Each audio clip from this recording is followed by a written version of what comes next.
Hi there, everyone. Welcome to my end of year lists for the best, the DNFs, and the most disappointing slash worst, because I didn't have that many worst, or actually I had only a few worst, but mostly disappointing, so that's why that list is going to be like in one.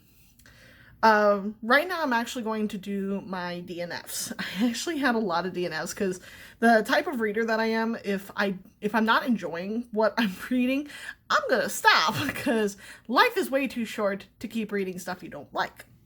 If you notice my camera is actually quite stable, it's because I got my new tripod. Yay!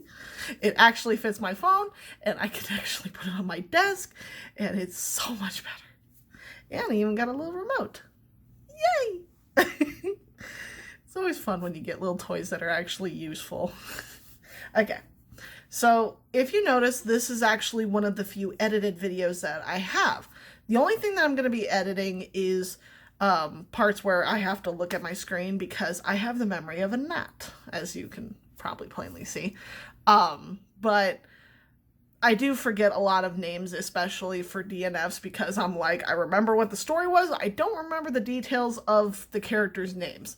So, I'm basically got my Goodreads up with my list of DNF books, and compiling this list was actually kind of difficult, because I had first started off with actually rating my DNFs, and I realized that it's like, that's kind of an asshole move. So I ended up deleting all my DNFs, which was a bad thing because I still feel like I don't have all of them. But I have the majority of them that I know that I read enough to really get a good idea of what the story was about. There was a couple of nonfiction books that I had started listening to on audiobook that I'm like, yeah, no, not for me. But for the most part, these are ones that I got to at minimum. There's only like one of them that I know of that I only got to like the first page, and I was like, no, I can't.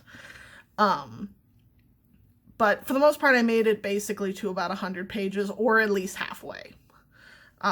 So that's kind of my criteria before I DNF a book. I try to get at least to either 25 or 50%, or if I'm reading a paperback or an ebook, I get to about like 100 pages in paperback and obviously like 25% in ebook. So, here we go. I have a total of 20 DNF books that I have over this last year. Like I said, I'm very quick to DNF something if it's not working. This first one is actually one that kind of hurts because at the beginning of this year, well, right now I'm filming this on the 31st, so by the time this actually goes up, it's going to already be the 1st, so, or be 2020, so technically 2019. 2019, I started off by binge reading a bunch of an author named Annabeth Albert. And I started off with her #Gamer series, and then I moved on to her Out of Uniform series. Now, these are all male-on-male romances, and I love her.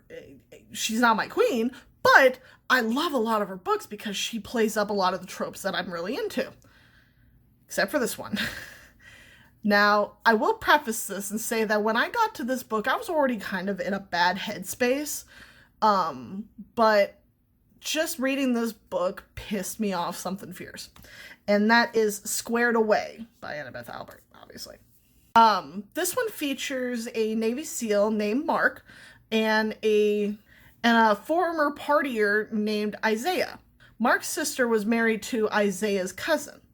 And the problem is that Mark's been away with the Navy, while Isaiah has been kind of a partier, so he's sort of in and out with the family.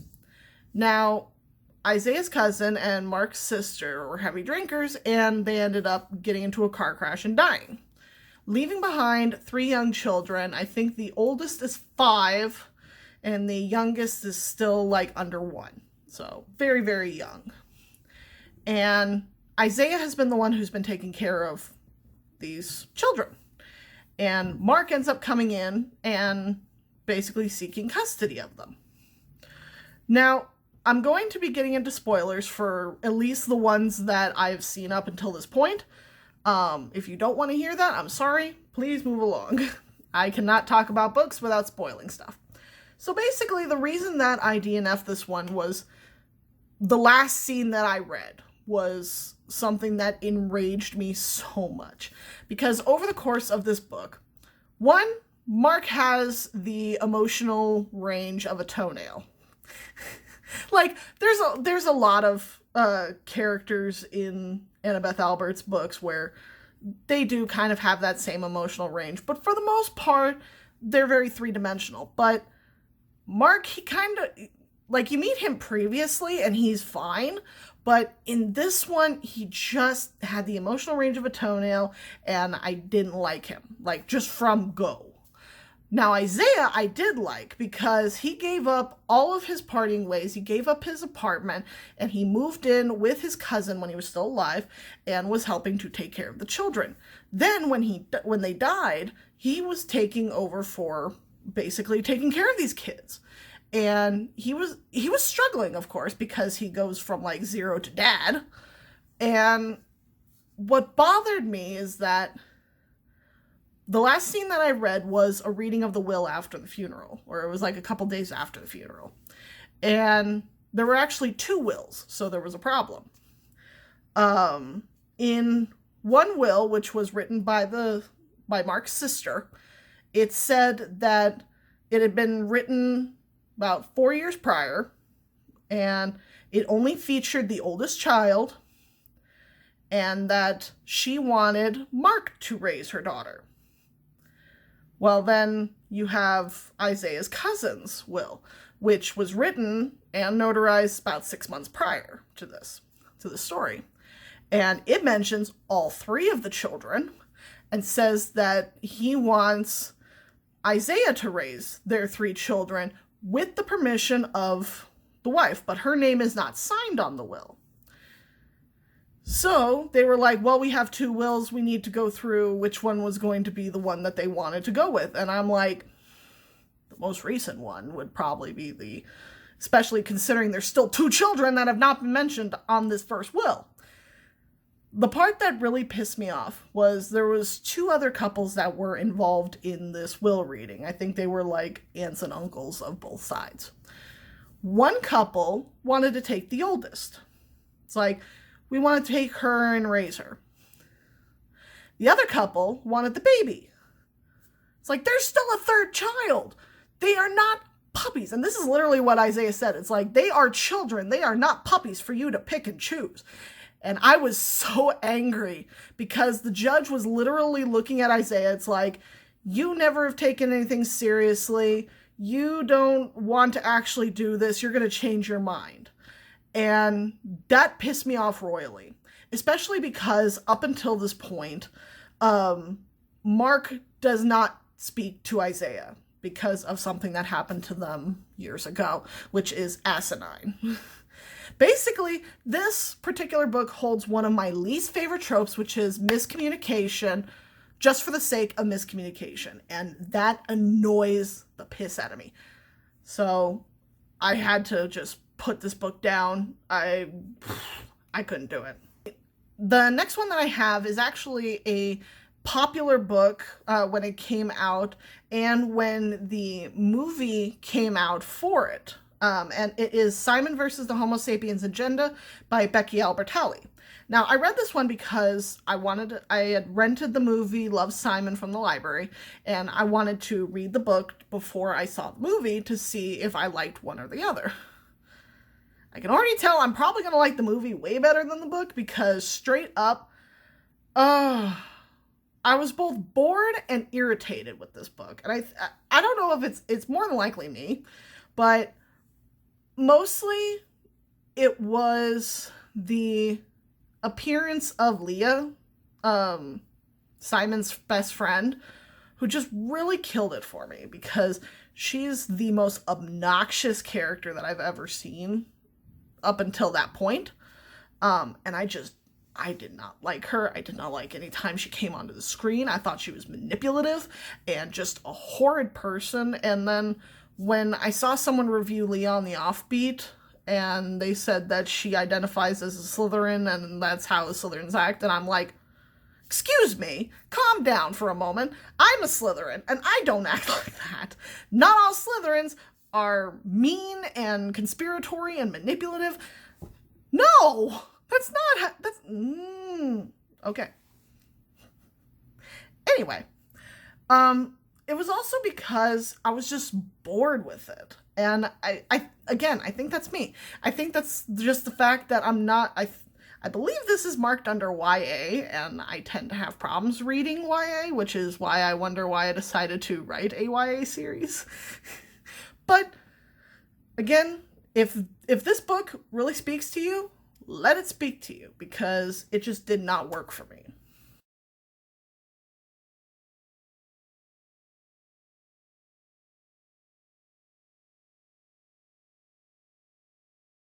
The next one that I have is actually one that I'm not going to go too far into, because I think all of the rant videos that I've seen chronicling this book kind of speak for themselves. And that is Zenith by Sasha Alsberg and Lindsay Cummings. Now, I wanted to get into sci-fi, and I figured this was a good way to kind of bridge that, because my problem with sci-fi is that it tends to just go over my head, because it's too much technobabble.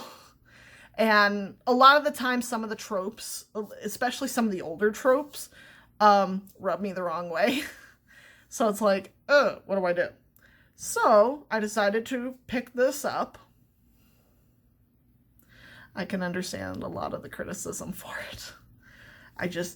I could not handle Andy. I didn't like how it was written. It was just...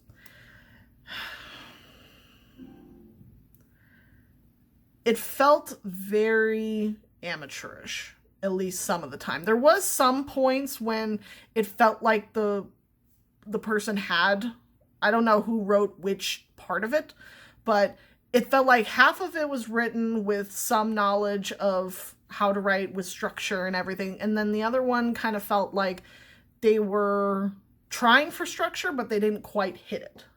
And that's personally why there were some chapters where I'm like, ugh, I can't. Also, there was way too many characters being featured, and I'm used to dual POV, especially with romance, but this one, there was just so many characters, and I was kind of annoyed that one of the first POVs that you get is not one of the main cast. And I was like, I feel like this was a wasted opportunity.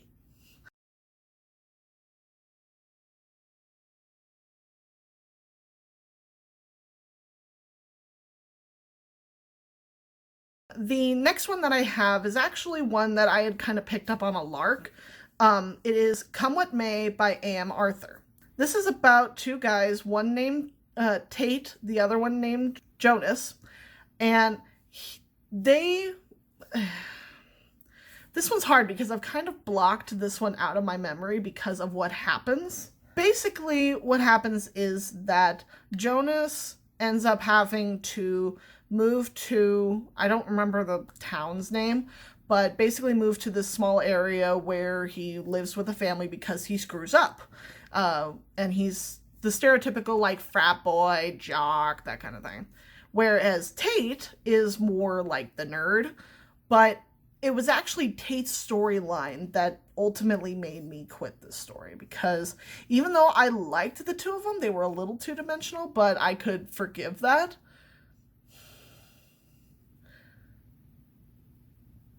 Tate and his sister have been homeless for a long time. They just recently got an apartment and where they can actually live underneath a roof. And prior to that, Tate was selling himself for money. And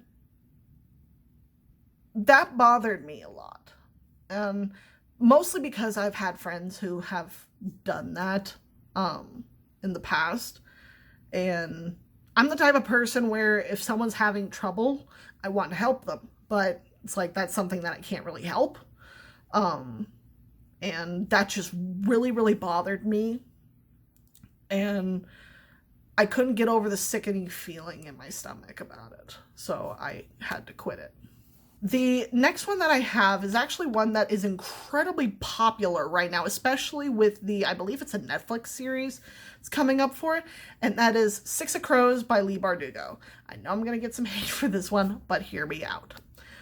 Again, as I said, with the whole Love Simon thing and Simon, YA is not my shtick to read.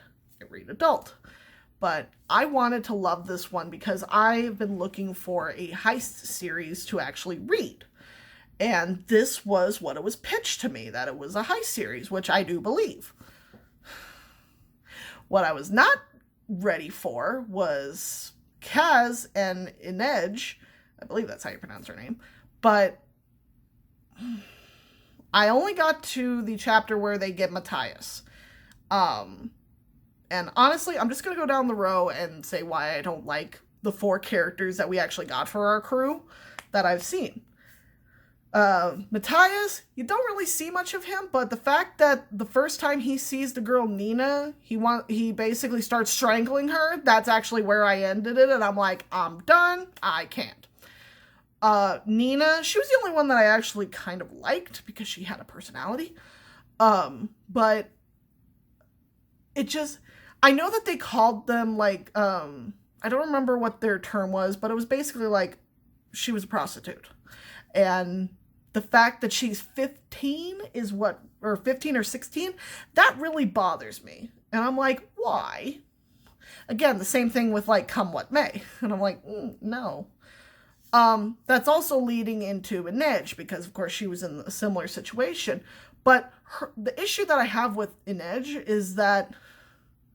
Okay, she met Kaz when she was 15, and she spent a year with him, and is now suddenly such a master thief that she's given the title of the Wraith. And I'm like, okay, first off, Kaz is not a master thief. He's a master con man and all that, but he's not like what she is. So it's like, how did he teach her that? It would have made more sense if she said that she learned from a master thief, not a master con man. Which then leads me to Kaz, who irritated me from probably about halfway through. Because I liked his aesthetic, but he just rubbed me the wrong way. He was arrogant. He treated Inej like her feelings didn't even matter. And it just... The fact that he was also... only 17 years old, I'm like, dude, you are literally, until I found out what their ages were, I seriously thought that they were like in their late 20s, early 30s. And I'm like, wait a minute, these guys haven't even hit their 20s? Why am I was so confused. And I'm like, I just can't. Yeah, I'm still waiting on a good heist book that I can enjoy. The next one is also kind of a popular read. That is The Diviners by Libba Bray. This one was one that I had actually seen on a couple of different booktubers and the like. And I loved the idea of it. I like the 1920s as a setting. I love paranormal, and I love the idea of people having abilities. I will say that Naughty John did freak me out just a wee bit until he started spouting off the religious jargon. And I'm like, yeah, you no longer are scary. You're just irritating to me. Because I don't understand why a lot of these, like, spirits always come back and they have to be spouting off some religious thing about people being unclean. And I'm like, can we please just have someone be scary for the fact that they're freaking scary, please? I mean, I don't read horror, but I do like to get the heebie-jeebies coming up. And Evie. This girl's an irritant. And I'm like, she was just so irritating. I could not stand it when she talked. Because, of course, I listen to a lot of these on audiobook, but every time her voice came up, and I'm like, please shut up. I don't want to hear you anymore. She was just so naive and so oh, the only characters that I actually liked, I think, were her friend Maud or Marge. I don't remember which one it was. It was either Maud or Marge. And Jericho, who works with her uncle. And if you've never heard of what this book actually entails, basically Evie screws up and she can actually touch something and divine something from the person that gave it to her. And that gets her in trouble. She ends up being sent to New York with her weird uncle who runs a museum for like the occult, and Jericho is one of his employees, and he had like the best dry humor ever, and I'm like, if you were like the main character, I could handle, but the fact that we're mostly in Evie's point of view, I just could not. I couldn't do it with her. I'm like, I've never hated a protagonist so fast, but ooh, yeah, Evie was bad. Now, this one is actually going to harken back to 2018 because I only got about 3 months or so worth of reading into 2018 before I started my YouTube channel. So some of these are going to be ones from 2018. This one was actually the first traditionally published male-on-male romance I read. Not a great way to start out, but it was Timing by Marie Calms. This one, I literally flew into a rage because of what was in it. This one features a man named Stefan and a man named Rand. Now, they apparently had grown up together, and I think grown up together because Stefan is best friends with Rand's little sister, Charlotte? I think that was her name. But the problem is that Charlotte was getting married, and everybody was fawning over Stefan and how hot he was, how sexy he was, even though he was openly gay. And Rand, being the douche canute that he is, basically continued his tradition of being the biggest asshole to him ever. And apparently he'd been doing this for years, so he wasn't too surprised. But then all of a sudden, Rand starts acting differently and proceeds to show that he actually does want to be with Stefan under the guise that he was mean to him because he liked him. All the ladies who are watching this, please raise your hand if your mother or some adult told you if a boy was picking on you, that means he liked you. Raise your hand. Because that is horrible toxic logic. I literally read that and I'm like, nope, and I'm done. I literally was texting my husband while I was reading this, and I'm like, dude, you will not believe what just was said. He's like, what? I told him, and he's like, that's fucked. So suffice it to say, we were both in agreement. Ultimately, I just quit. I couldn't do it at that part. The next one that I have is actually one that I might go back to it, I might not, but it is A Fashionable Indulgence by K.J. Charles. Now, K.J. Charles mostly writes historical male-on-male and some female-on-female romance. And I was really interested in this one. Because it features Harry, who was a radical son, and he found out that he was actually of nobility and got to meet Julius, who was this big personality in the upper echelon of society. Now, the reason that I didn't like this one is because I got very much My Fair Lady vibes off of this, because Harry is brought in and Julius is brought to him. It's like, basically, you need to make him up into a proper gentleman in such and such time. And I'm like, why can't y'all just accept him? But it didn't help that even he was like, yeah, change me. Do whatever you like. Change me for everything. And I'm just like, it just bothered me. I might go back to this. I might not.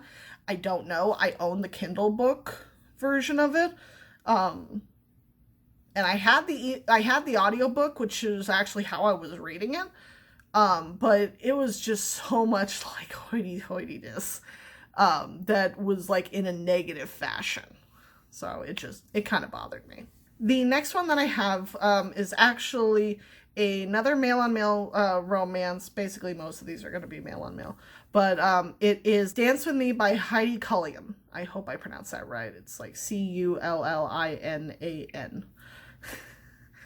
Basically, this features a guy named Ed and another man named Lori, which already that kind of bothered me a little bit. But Ed basically, if I remember correctly, he had a neck injury, and he was working out with a couple of his friends trying to get the neck injury to calm down, but it wasn't working. So then he met up with Lori, who was a dance instructor at the same gym that he worked at, or he went to. And Lori would constantly Ed would, I believe, would constantly complain about Lori's like loud music during his dance class. So they ended up starting kind of off on a rocky start. And ultimately they decided to start doing like their like dancing together, because Lori needed a partner and he wanted Ed to get off his back about his music. So it's like, look, I'll turn on my music if you help me with this class. So it's like, okay. Well, Ed started to really enjoy the classes, so we started coming regardless. The biggest problem that I have with this one mostly just deals with the fact that I was bored. And I will say that if you're really interested in the dynamics of a dance class and like how dancing is done, this is kind of a starter thing. It did have a lot of information about like some dances and then some information about it, but I'd probably go with other books for more information. I was just bored with it, and I'm just like, I don't really want to continue. I was just meh. The next one I have is actually one I just recently DNF'd because I was going through my Audible and looking for any ones that I had actually paid for a credit. It's like, okay, I want to get rid of you. I want to get rid of you so I can get books that I actually will enjoy. This was unfortunately a victim of that, and that is Sinner's Gin by Reese Ford. This one features a man named Mickey and a police officer named Kane. Now, Mickey is a former rock star, and like, I think a year ago, he was in a limo with his 3 bandmates, including his best friend from childhood. I don't remember their names, but basically they had just won the award for Best New Artist, and their limo gets hit, completely totaled. Mickey is the only one who survives. And he survives only with injuries, and of course he's not doing so good, especially psychologically. Anyway, across from where Mickey lives is Kane, and Kane works as a police officer and part-time amateur wood carpenter, I believe. But basically, I only got as far as the actual like reveal of the start of the mystery, because a Asian man gets found in the driver's seat of Mickey's car inside of the warehouse that he lives in. And you find out that Mickey knows this man, especially from childhood. Apparently, from what I read from reviews, he used to pimp Mickey out when he was younger. Again, same with Come What May. I don't like books about people being prostituted. It makes me feel icky. So that was a lot of the reason that I just stopped reading, because 1, I was bored. 2, I was like, the only reason I'm listening to this is because Tristan James does the narration, and I love his voice, but it's like, I couldn't even save this one for me because of the actual content in it. The next one I have is going to be a little bit of another popular one. When I had started reading this one, I had actually seen it on Netflix for its movie adaptation, and that is To All the Boys I've Loved Before by Jenny Han. Now, this one, I went into it knowing that it was like going to be really young. I did not realize that the 16-year-old main character acts more like she's 12. And that bothers me big time, because she just made the most foolish decisions. And I'm like, I know I was 16 at one point. I was also 12. I don't think I ever had these thought processes to do this kind of stupid crap. But ultimately, it was because the majority of the characters were incredibly unlikable. And if you don't know what this is, basically the main character is a girl named Laura Jean, and every time Laura Jean gets a crush on a guy, she writes in a hat box. Well, apparently, I don't think I ever got to this point where the hat box actually went missing, but it just took forever to get through there because this book has 72 chapters. 72! But they're like maybe 1 to 2 scenes max. Mostly it was 1 scenes, and that, ooh, I'm like, I feel like you're extending this. But anyway, the ultimate reason that I didn't like it is because out of all the characters that you meet, there was only one character that I even had a moderate liking to, and that was the oldest sister, who went away. And I'm like, I don't like the younger sister. I feel like she's a brat and needs to be put in timeout. Laura Jean is an irritant. Her father's basically non-existent because the older sister basically took care of everything. And the boys that she says that she likes are not great. So I'm like, maybe the younger books are just not my speed, which is when this actually started me thinking that maybe I'm not a fully young adult reader anymore. Because I used to read young adult, but now I'm like just adult. And I'm like, I can't even deal.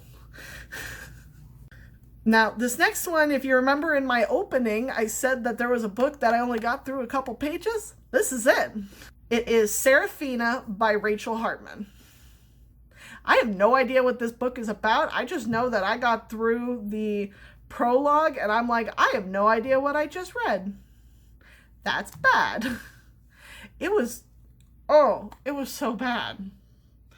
I couldn't understand anything that was going on. I tried to read it and I'm like, what am I reading? Maybe it's the fact it was high fantasy. I don't know. But I'm like, if this is what the prologue is like, what's the rest of the book gonna look like? I'm so confused. So I DNF'd it. It's the only book on this list where I did not give it like further than just the prologue. I literally just could not. The next one I have is actually one that was a sequel to one I read during 2018 that I actually managed to get through. But it is The Boyfriend Mandate by River James. This one follows the ex-boyfriend to one of the characters you meet in the backup boyfriend, Tyler, and his former boyfriend, like way back when he was in college, Memphis. And Memphis is like this big, I think he's a model now, and Tyler runs a free clinic for at-risk teens, especially those being infected with HIV and AIDS. And Tyler in the first book, he was described as being a very cold and like mean-spirited person, so I was already kind of going in there not liking him. But when we actually got to read this book, I found him to be very much a wet paper bag, while Memphis was an idiot. Because Memphis had basically taken the day that Tyler found out that his mom died and ghosted him. Because he had found out, I think he had cancer in one of his testicles or something like that. I remember that it was something like that. It's like, you just freaking ghosted him and did not let him even know that this was happening to you. After he just lost his mother and you were his only support system. So I was very much irritated. The next one I have is actually one that came from my birthday book haul, and that is Drawn Together by Z.A. Maxfield.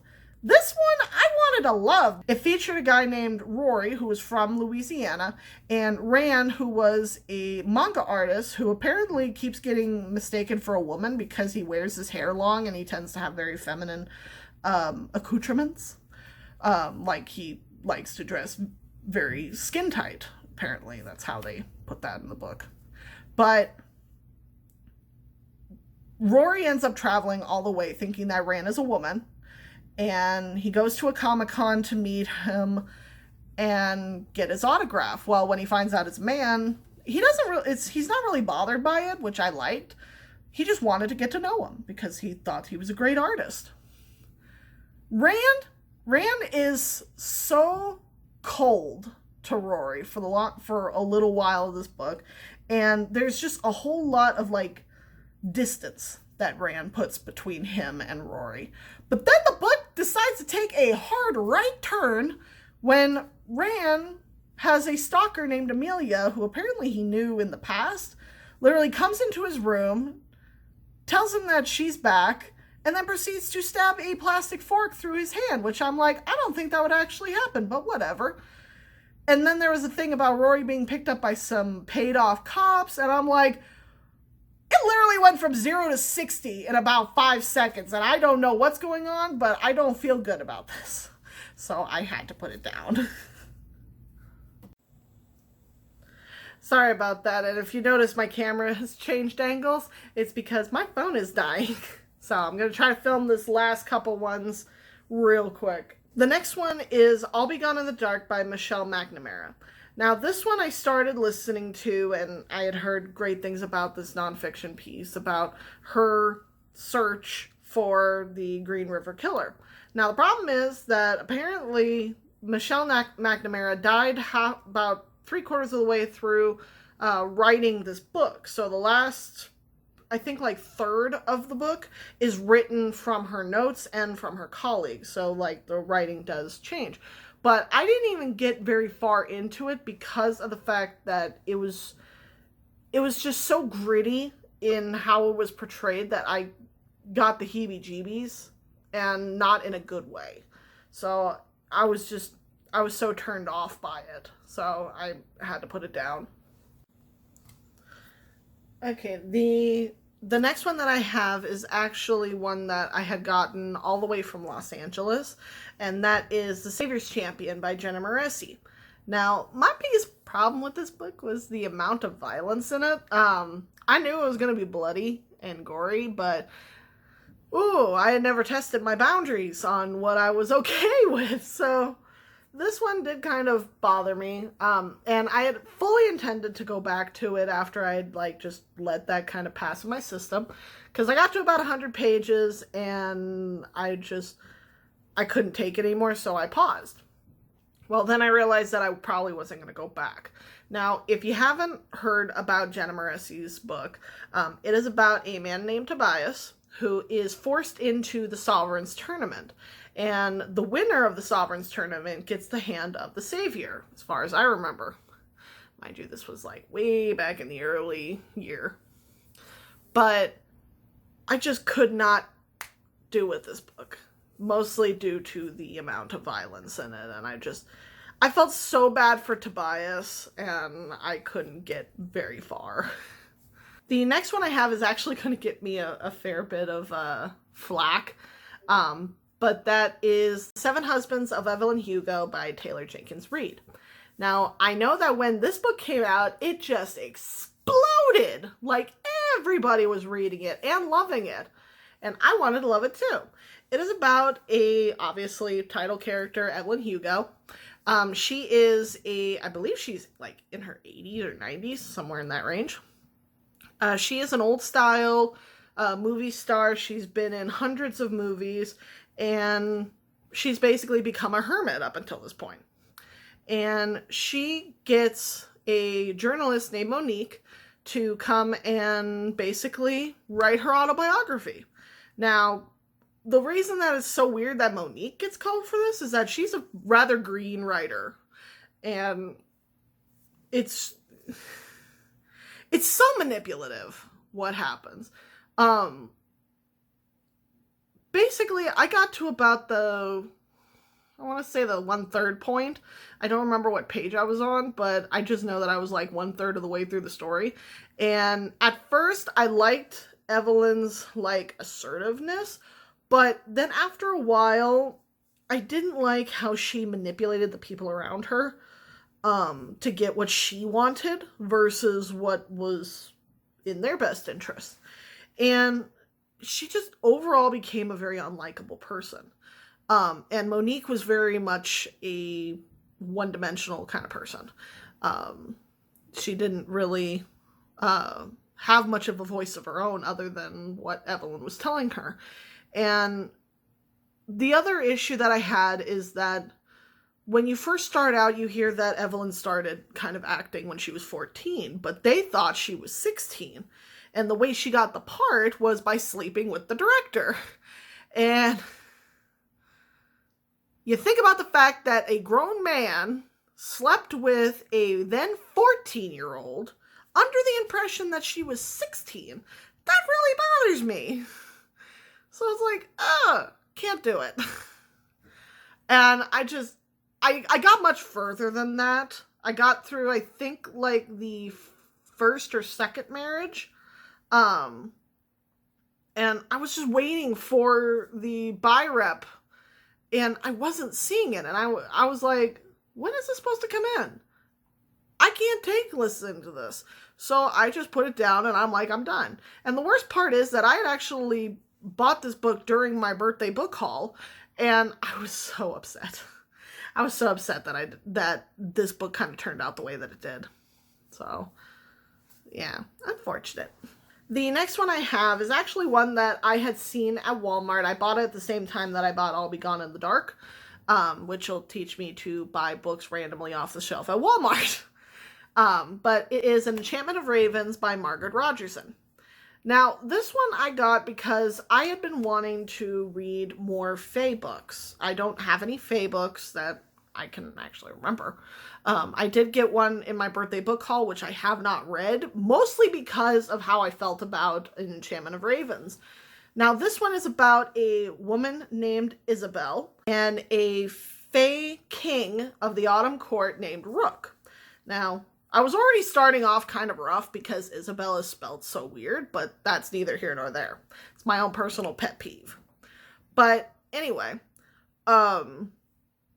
basically Isabel at the age of 17 is like a master of painters. Kind of the same thing I feel for Six of Crows. It's like, you're 17, how are you already a master? But anyway, apparently she's good enough that she gets Fae to come and sit for portraits for her. And Rook, at the suggestion of another Fae, who is a good friend of hers, comes in to have his portrait done. Now, mind you, the man has been missing for like 300 years, which I'm like, what in the hell? But whatever. He comes in and they start spending a lot of time together. And they apparently started really getting along. Like, he liked hanging out with her, she liked hanging out with him.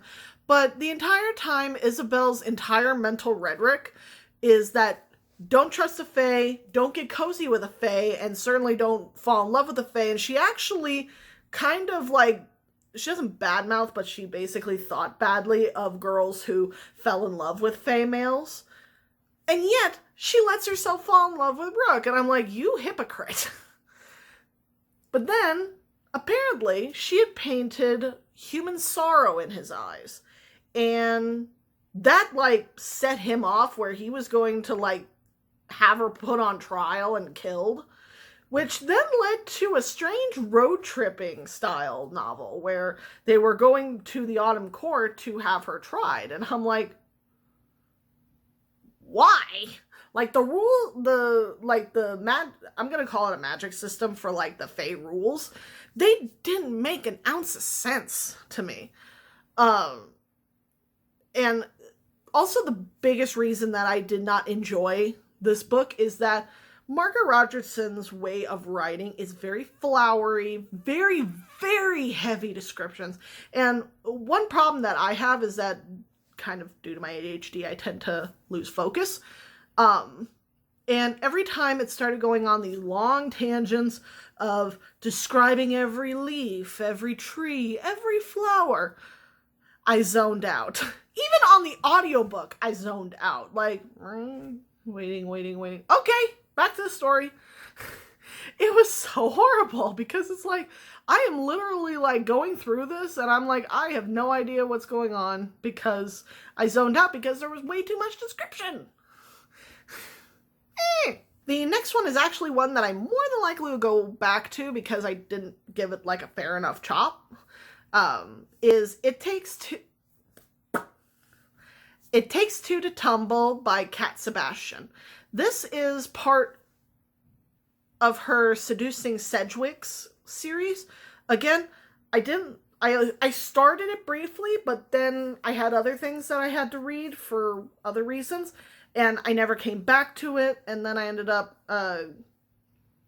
returning the credit that I had it for on Audible. But I still have the paperback. I can still find it on Audible. That'd be no problem. And it's one that I would probably go back to. I don't even remember what it's about other than looking at the Goodreads page. Yeah, literally after looking up the description, I don't even remember any of that. So I'm just gonna kind of leave that to when I actually go back to reading it. Because I do not remember. The last one that I have here is one that, honestly, my friend got really pissed off at me with. And that is The Raven Boys by Maggie Stiefvater. Now, if you have been living under a rock for the last several years, Maggie Stiefvater and her Raven Boys have been like a cult favorite of a lot of people. And I wanted to like it too. It's like, it's paranormal. It's got one of the couples in there is a male on male. And apparently, like, the main guy is kind of a rich dick. And I'm like, okay, I'm not really all for the rich dick, but whatever. So I started listening to it. Or I started reading it because I didn't have the audiobook for it, but oh, it had the same problem that Enchantment of Ravens did. It was so flowery and I couldn't stand Blue. Blue irritated the piss out of me. Gansey was the rich bastard, but he was Ronan, Adam was the only one that I honestly liked, but Ronan was the actual character that kind of broke the camel's back, the straw that broke the camel's back. But basically the reason that I stopped is that even though the story is all about the four of them five, because there's Noah, who's a ghost. But basically the group of them going and finding this lost king. I don't remember its name, and the Goodreads does not have the name on it. But I just couldn't get into it. Mostly because when all the description came up, it felt like that friend that jumps into the middle of a story and starts talking about a completely other subject that's similar to that story, but then lets you go back to your story. It's like, literally what happened was that they left the diner that Blue works in, and Roan sees his brother Declan. And apparently him and Declan don't have a good relationship, which I'm cool with. But then in the middle of a knockdown drag out with Declan, the story pauses to give an exposition of why they're fighting. And I'm like, this is literally the equivalent of running your car at 55 miles an hour, hitting your brakes, and then expecting to be able to get back to 55. It ain't gonna happen. I was so thrown off by that. And I'm like, I'm done. I can't. So those are all 20 of the books that I started reading either in 2018 or 2019, and I just could not. I was done. So I thank you all for watching, and I will see you in my other videos where I talk about my most disappointing / worst and my best of the year. Plus maybe 2018 picks too. Alright, see you all in the next video. Bye-bye!